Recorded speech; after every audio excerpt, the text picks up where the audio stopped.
Panik atak necə keçir? Panik atağın keçməsi üçün öncəliklə o ataklar sırasında yardım almamağa çalışmaq lazımdır. Bu çox çətindir. Çünki panik atak elə bir şeydir ki, məsəl üçün o sırada sizin ürək döyüntünüz çox bərk olur, başınız hərlənir, ürəyinizdə o bölgədə bir uyuşma, ağrı kimi, yanma kimi hisslər hiss edirsiniz. Elə bilirsiniz ki, o sırada ölürsünüz, əcəl gəlib və siz öləsiniz.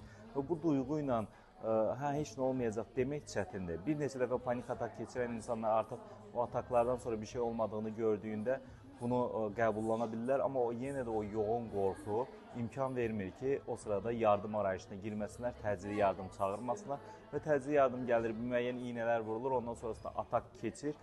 Ondan sonra fikirləşirlər ki, yəni mənə o sırada bir yardım edilməsəydi mən öləcəkdim. Bu səbəbdən də panik atak xəstələri artıq tibbi xidmətə əl çatmayan yerlərə getməkdən qorxurlar. Yəni uzaq məsafələrə, uzaq rayonlara getməkdən qorxurlar. Burada panik atakda keçməsi üçün CBT çox effektivdir.